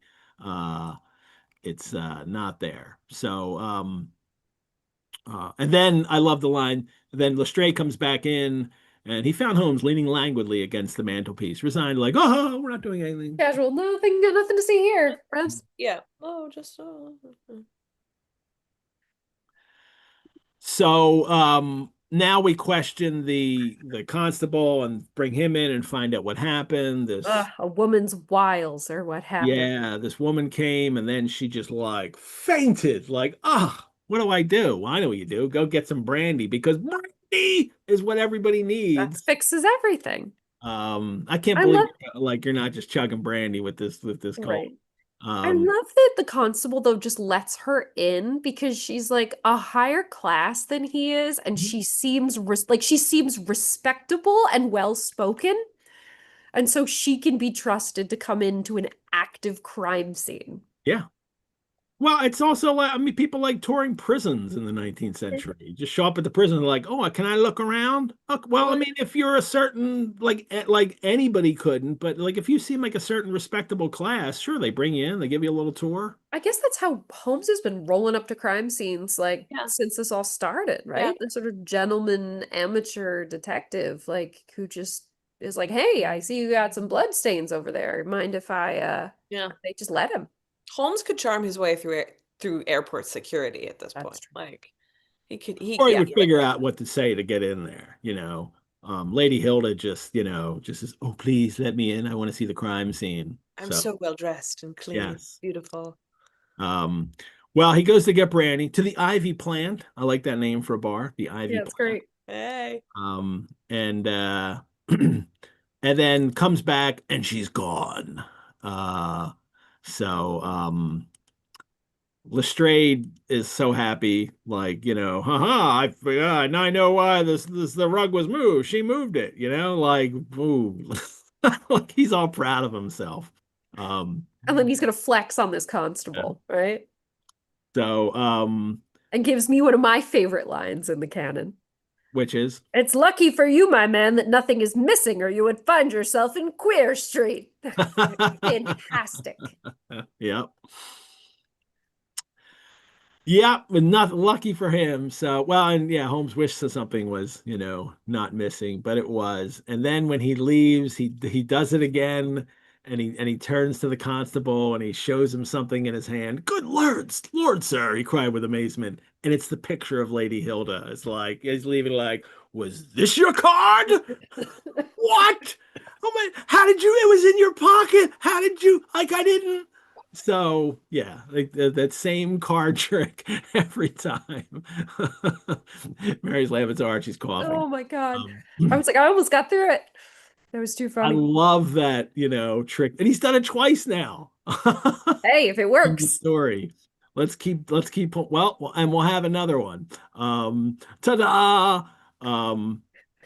But it also means that Holmes has known it's her from the start, right? Yeah, like yes.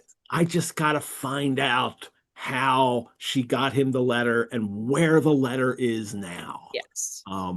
And so he's even carried her picture around to show to people because he knows this is the focus of the whole time he's all upset in the house is because I can't find the connection of Lady Hilda to Lucas. Right. That's where he knows the connection lies, and he hasn't been able to find it. Apparently, because you didn't follow her, and you would have followed her to the house, started staking out the joint, and then, or didn't have a Baker Street irregular on her.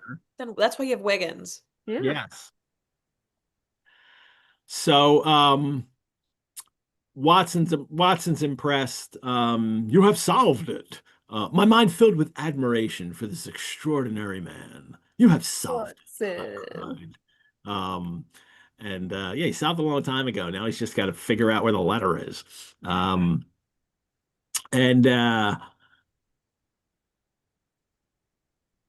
But he doesn't know all the details. So that's what he's got to figure out, right? So he goes to see the lady at home. Yep. And she is none too pleased. Where's the letter? You have to give it to me. What do you mean? What letter? You insult me. Well, I'm just a girl. I don't know about letters. Just what? I just like decorating.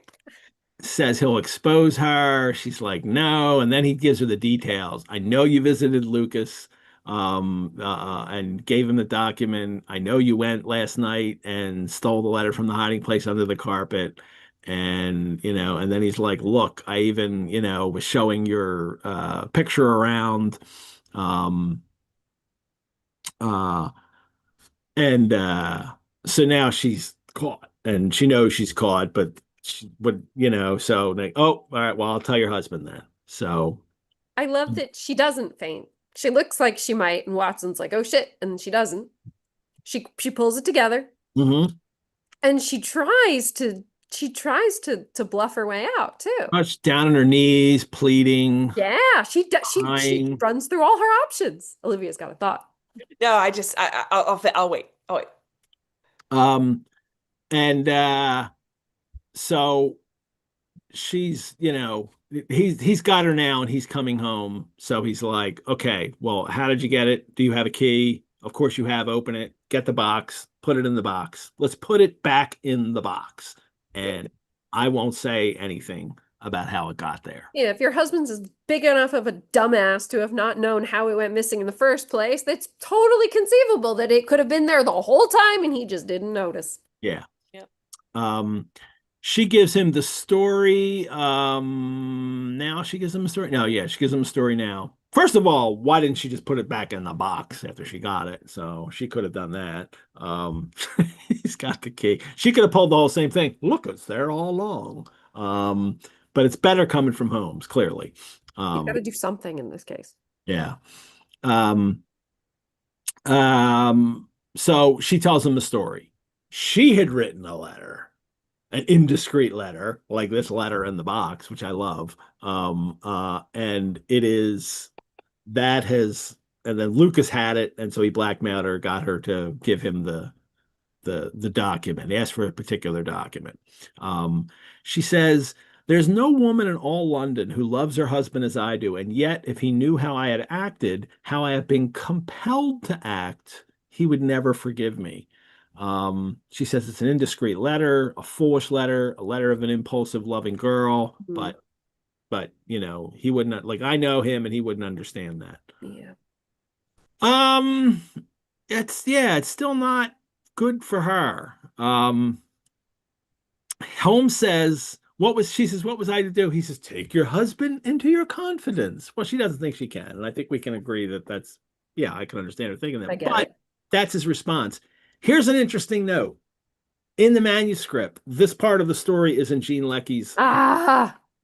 And Doyle himself adds that line, take your husband into your confidence. It's added later. Like, and that's interesting. Like, take your husband into your confidence, like, this relationship with Jean Lecky and his wife, and this is all going on. And that's not a line he dictated to her. Like, that's a line I added later. So there you go. Maybe you should take your wife into your confidence. Well, but she apparently knew, we think. So anyway. Yikes. The fact that he didn't dictate that to Jean, though, is like... Yeah. Excuse me, I'm hiccuping. I'm just like speechless. That's incredible. So where does the part that's in Jean's handwriting start? I don't know exactly where it starts. But you know that this part I know that it's 6 pages, and I know that that's part of it. Gotcha. That's fascinating. So if someone has the edition, because the BSI manuscript series does have it. The Adler Society will go look and report back. But he says, you could have done it. And then she says, I couldn't, she says, in a matter of politics, I could not understand the consequences. And here's where I really think that Doyle is really doubling down on the fact that the men don't trust her because she's a woman and she doesn't get how important this is. And that's the part that I really like. Then I don't know. It's hard for me to get behind like her and like, oh, look, she's so resourceful doing this stuff. And I don't know. I just think that she's played as the dope and she behaves that way. And she keeps making these mistakes, and I love my husband and I don't want my marriage to fall apart isn't enough reason to steal a letter and give it to a spy. Yeah, he's written himself into a corner though, hasn't he? Because she's got to be dumber than her husband in order for him to be, a worthy member of society. And he's also still got to be a good guy, so she can't be too afraid of her husband, like doing her bodily harm or doing some sort of harm to her, because we still have to be on his side. And then she's shown herself to be really resourceful, so now we really have to just... I don't know, how resourceful is she? I mean, Mm. she goes to Holmes and tries to get info. She goes and watches at the house and finds her way in. There are two, things that like it's not the fainting violet is going to do that, right? But but then she gets the letter and then her husband is still frantic and doesn't know what to Yeah. do. And um I well, the husband comes Hope comes home now, and then right away he says, honey, go out. The men have to talk politics. Right. He And underestimates her always. All the time. I think that I think they underestimate him. I don't think Doyle thinks they underestimate her in this No, story. I agree with you. I think I agree with you. I don't think Doyle is trying to Yeah. write her as a sort of uh Unlike a story like early on, I mean, the very first story, the Scandal in Bohemia, right. where all the men underestimate her and she gets over on them all and they're all stupid and he knows it. Right. And we know it. This is the point I was thinking about earlier. Like there's it's in a way this it mirrors a scandal in Bohemia so interestingly. Not only because literally like the villain is the woman, but that she's moving around these documents for her own interest, and it turns out that there's like international, scandal or even worse implications. Because of an youthful indiscretion. Right. The tying of the sort of like domestic affairs related to like the, foolishness of youth. Hmm. Um, the connection of that to these grand international schematics that could lead to, massive conflicts and international incidents. And it's just it's very interesting how these two stories or this story rather repeats that dynamic, except it gives us the complete opposite Yeah. kind of female character. I mean, Irene Adler is, I mean, above all else, an actress. She's an opera singer. She knows exactly how to behave with respect to an audience. She's extremely clever, and she uses detective skills to outsmart. I mean, she literally does the same stuff Holmes does, including dress up and walk, and follow people around in disguise.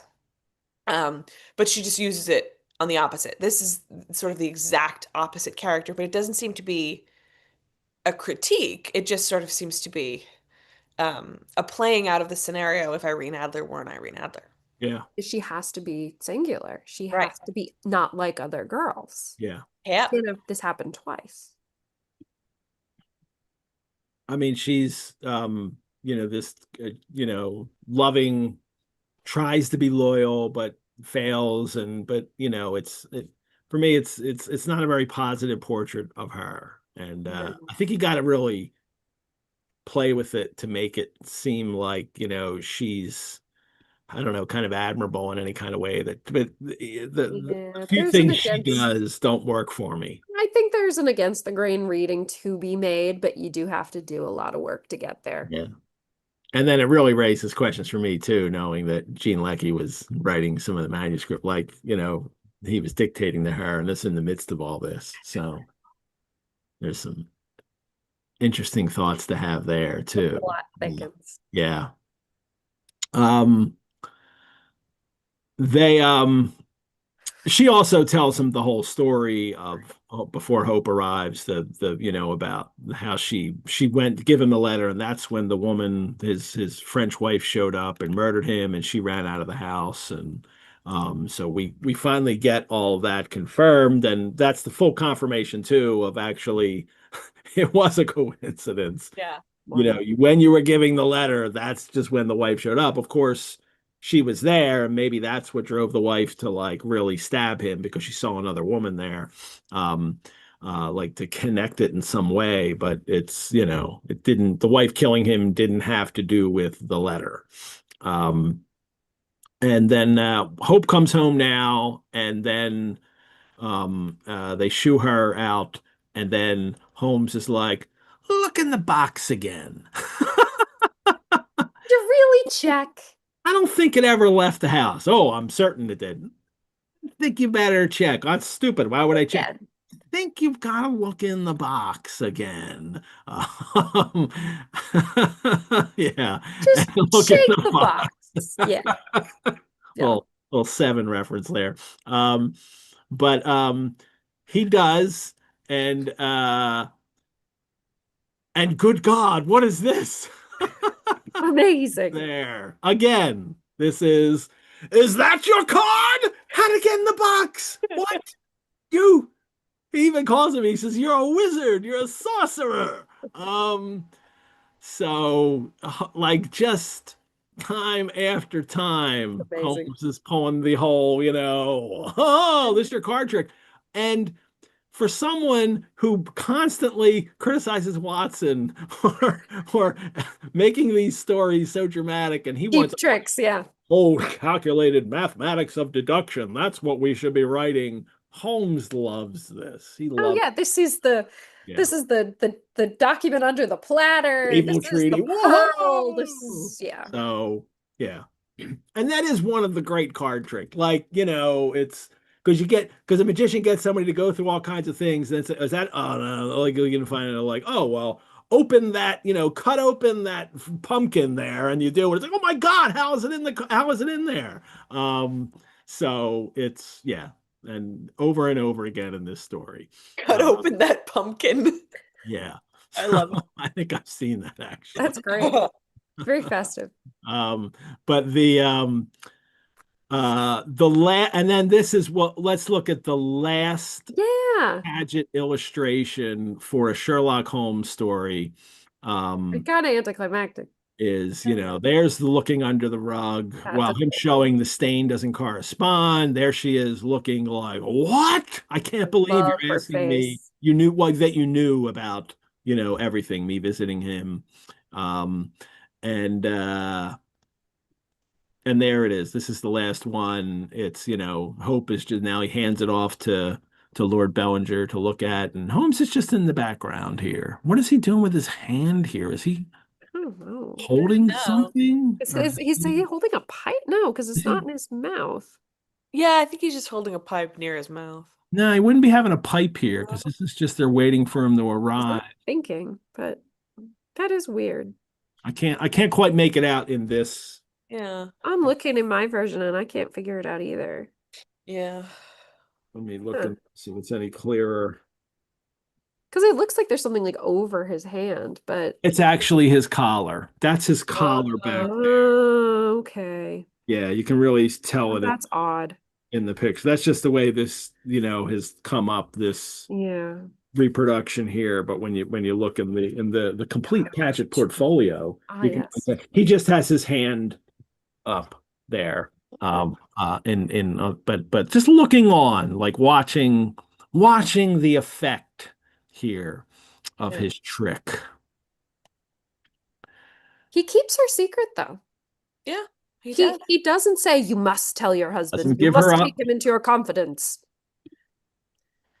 The letter was there all along. How did you know it was there? Because I knew it was nowhere else. So, and that would be a perfect line for a kind of story where he did like it was there all along and everybody else and like, but this is a setup. He's not telling the truth. Right.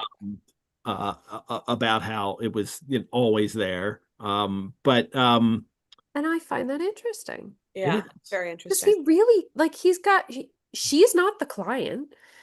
He hasn't shown any particular sympathy in her direction thus far. She's tried several times to get out of this, and he has the potential to just be like, tell your husband what you did. Yeah. Or I'll only, play along if you agree to tell him, but he's just like, oh, we're going to keep our diplomatic secrets. He never punishes people who aren't truly bad. Right. And he knows that. There's like, she made a mistake.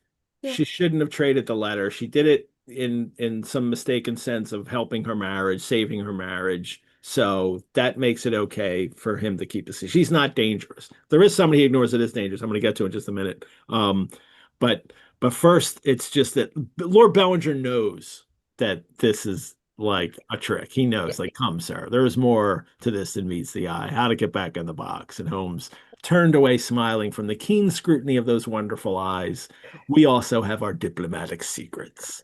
And that's a great ending to the story, that Bellinger realizes it, the reader realizes it. That's, really bringing the reader in and in on the joke here at the end. That's really nice. Yeah. But it's not her they're overlooking. There's a spy in the office. They mentioned that here. That's how Lucas found out and told her that there is a spy in the office. What's the line exactly? He had some spy in the office who told him of its existence. Well, this is like the ending of Macbeth when you realize Fleance is still alive, right? Yeah. Like, Yeah. wait a minute, everything's not okay. There's a spy in this office, and you better fix it, or there's going to be a war in 10 years, and millions of people are going to die. Womp womp. So yeah, I love that gets ignored. And that's one of the things I don't think that Doyle is unaware of, that that's just the way it is. But this story has to end this way. But there is a spy in the office. That's who Holmes should be. Yeah, that seems like an issue. Bellinger, there's a spy in the office. So you better, not one, fire Trelawney Hope. Okay. Yeah. To find the Move spy. him around. Or actually have him find the spy and then fire him. Trelawney Hope's got to be like in like a slow horses kind of situation. Then send him off to the Balkans. Yeah. In a diplomatic post. Yeah. But again, this is like Holmes is just lucky in this case, right? Like he just kind of wanders around eating sandwiches at irregular hours and things turn up. That to me actually makes this an exceptionally, good story, in that Doyle plays against what usually happens in a Holmes investigation. Yeah. Yeah, he certainly does not do what we expect, and we get those false turns. We get the themes of and the hints of plot lines we've seen before and characters we've seen before, but then they're not. Yeah. And it's this domestic take on a spy story, right? So, it's a spy story, but it's not really a spy story. Right. It's about a wife whose husband doesn't trust enough, and then she, steals a letter, and then some other guy's wife who murders him because, and it's that range of things going on that have nothing to do with international spies. And yet, but they're all the meeting of the domestic and the international. Yeah. How a woman's indiscretion can be the undoing of an empire. I know. Yeah. Blame it all on women, why don't we? It is interesting that he doesn't do anything with that information at the end. Yeah. There's no grand reveal. I mean, also, like, they're paying him this money because he's not going to blow up a high profile marriage. Like, he's got no motive to do that. Like, that would be very messy. Yeah, and and there's nothing here that doesn't say, like, the next day, Bellinger gets a letter saying, I think there's a spy in the office. He went to tell Mycroft immediately after this. Right. The British government took care of That's what, and see, because there's no Mycroft in this story, then we don't get the true, like, spy story kind of thing that will happen, and we'll have Bruce Partington playing soon. Yeah. Where we get Mycroft returning and where we get that play out better. But yeah, it's you can't have Mycroft in this story because that's not what it's really about. Yeah. Right. Exactly. All righty. It's a fun story though. Yeah. All right. Well, that was good. I cut my notes down as we went. Yeah, good for you, Ed. I like a 6-hour show. That's what you said. Like, it's like, no way we're going for 6 hours. My cold medicine doesn't last that long. I won't make it. So, but there's always more whiskey. So there's always that. Thanks for having us, Ed. Well, so much. Mary and Olivia, thank you for going on this biblio venture with us. This was so great to do this story with you. We'll return next month with our next story. Again, jumping ahead in publication time 4 years for the adventure of Wisteria Lodge.